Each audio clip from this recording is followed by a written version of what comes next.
Hi students, this is Alex here. Question number 8, subdivision 3. The first part வந்து identify the type of conic அப்படின்னு கேட்டிருக்காங்க. அதுக்கப்புறம் center, foci, vertices, directrices கண்டுபிடிக்கணும். So already பழைய வீடியோவில் இந்த சம்மை வந்து நம்ம டயக்ராம்லாம் போட்டு ரொம்ப டீட்டெயிலாக எக்ஸ்பிளைன் பண்ணியிருப்போம். பட் சில ஸ்டூடெண்ட் வந்து ஃபார்முலா வச்சு டைரெக்டாக போடுற மாதிரி வேணும் அப்படின்னு சொல்லி கேட்டிருந்தாங்க. ஸோ அதுக்காக தான் இந்த நியூ வீடியோ. ஸோ இதில் டேரெக்டாக ஃபார்முலா யூஸ் பண்ணி நம்ம குயிக்காகவே கம்ப்ளீட் பண்ணிடலாம். ஃபஸ்ட்டு இப்போ நம்ம இந்த என்ன டைப் ஆஃப் கோனிக் அப்படின்றத ஐடென்டிஃபை பண்ணுறதுக்கு நம்ம capital A, capital B and capital சியோட வேல்யூ எழுதணும். ஏ அப்படின்றது எக்ஸ் ஸ்கொயரோட கோஎஃபிஷியன்ட். இதை எக்ஸ்பாண்ட் பண்ணும்போது ஒரு எக்ஸ் ஸ்கொயர் வரும். அப்போ அது கூட இருக்கிற கோஎஃபிஷியன்ட் வந்து பார்த்தீங்கன்னா 1/225 மட்டும்தான் இருக்கும். பி அப்படின்றது எக்ஸ்ஒயோட கோஎஃபிஷியன்ட். இந்த டேர்மை சிம்பிளிஃபை பண்ணால் இல்லை எக்ஸ்பாண்ட் பண்ணால் எக்ஸ்ஒய்னு ஒரு டேர்மே வராது. அப்போ இது வந்து 0. சி வந்து ஒய் ஸ்கொயரோட கோஎஃபிஷியன்ட். இதை எக்ஸ்பாண்ட் பண்ணும்போது ஒய் ஸ்கொயர் வரும். கூட வந்து -1/64 இருக்கு. இப்போ இதை யூஸ் பண்ணி B square minus 4ac value என்ன அப்படின்றத கண்டுபிடிக்க போகிறோம். So 0 square minus 4 × 1/225. சி வந்து -1/64. இது டோட்டலாகவே பாசிட்டிவ் ஆகிடும். So greater than 0. அதனால இந்த கோனிக் வந்து ஹைப்பர்போலா அப்படின்றத நம்ம கண்டுபிடிச்சிருக்கோம். இப்போ இதை வச்சு நம்ம வந்து மற்றதெல்லாம் சென்டர், ஃபோக்கை, வெர்டிசஸ், டைரக்ட்ரிசஸ்லாம் கண்டுபிடிக்க போகிறோம். ஸோ இதோட ஜென்ரல் ஃபார்ம் வித் சென்டர் வந்து h,k இருக்குன்னு எழுதும்போது x - h whole square by a square minus y - k whole square by b square equal to 1. இதோட கம்பேர் பண்ணணும். இப்போ x + 3 இருக்கு, x - h இருக்கு. ஸோ ஹெச்சோட வேல்யூ பார்த்தீங்கன்னா -3. அதே மாதிரி இங்கே y - 4, y - k. அப்போ k அப்படின்றது 4. a ஸ்கொயர் அப்படின்றது 225. அப்போ இதுலேருந்து நம்ம a என்னன்னு பார்த்தீங்கன்னா ரூட் எடுத்தோம்னா 15. அதே மாதிரி b ஸ்கொயர் வந்து 64. அப்போ b வந்து 8. எப்போவுமே ஹைப்பர்போலாக்கு ஒரு ஃபார்முலா இருக்கு. b square equal to c square minus a square. So இந்த c அப்படின்றது பார்த்தீங்கன்னா ae. இது அப்படியே இருக்கட்டும்.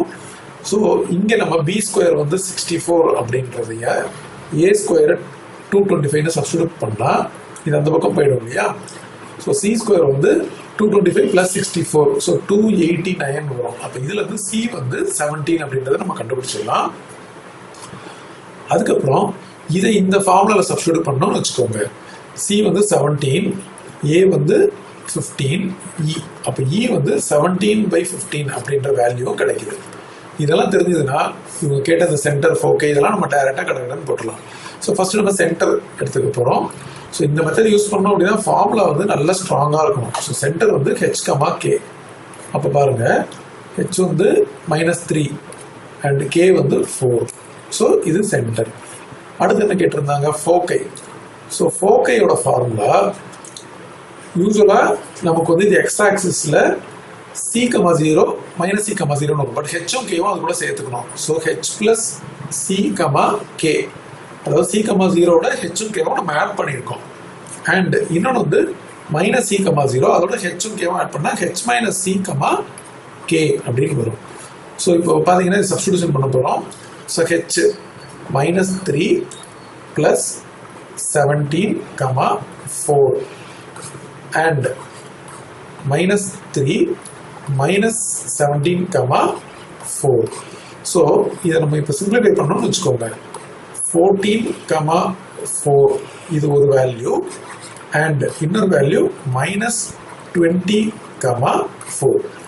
இப்போ அடுத்தது வெர்டிசஸ். வெர்டிசஸும் யூஸ்வலாக a,0 -a,0 பட் ஹெச்சும் கேவும் சேர்த்துக்கணும். So h + a, k and h - a, k. So நான் அகெயின் சொல்கிறேன், ஃபார்முலா வந்து நல்லா தரவு பண்ணிக்கோங்க.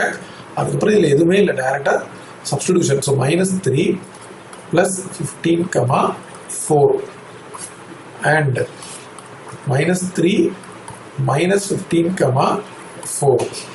ஸோ இது வந்து 12, 4 and -18, 4. அதுக்கு அடுத்தது டைரக்ட்ரிசஸ். டைரக்ட்ரிஸஸ்க்கு ரெண்டு ஈக்குவேஷன் வரும். x is equal to h plus or minus a by e. So x is equal to minus 3 plus or minus இது 15, இது e வந்து 17 by 15.